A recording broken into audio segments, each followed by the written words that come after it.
Bravo! Tu as terminé de classer les images. Tu as placé les images dans lesquelles on entendait le son S du côté bleu et tu as mis à la corbeille les autres images. Je pense que depuis un moment maintenant, tu t'es rendu compte que le français n'est pas une langue facile. Cette leçon ne va pas te dire le contraire, malheureusement. En effet, dans toutes les images que tu as placées sur la case bleue parce que tu entendais le son S, il existe 5 façons différentes de faire chanter ce son S. Les voici. La lettre S chante S, comme dans serpent. Parfois, il faut mettre les frères jumeaux S à côté pour que cela chante S, comme dans chaussette. Parfois, c'est la lettre C qui chante S, comme dans cerise. D'autres fois, il faut rajouter une petite queue au C, qu'on appelle une cédille, pour que la lettre C chante S. C'est le cas dans garçon.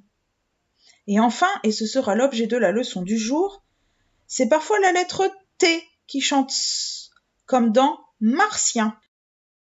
Du coup, j'ai refait un classement des images placées dans la case bleue en fonction de la manière dont s'écrit le son S qui chante dans ces mots. Regarde bien. Le S de attention s'écrit avec un T, de même que le S de potion. Serpent s'écrit avec un S. Soustraction avec un T. Glace avec un C. Garçon avec un C cédille. Poussière avec 2 S. Martien et dictionnaire avec un T. Et enfin cirage avec un C. La suite de ce cahier sera donc consacrée à essayer de comprendre quand est-ce que la toupie décide de chanter S.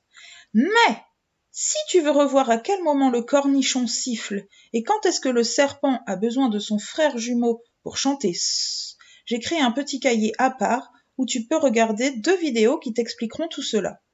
Le lien est disponible sous cette vidéo.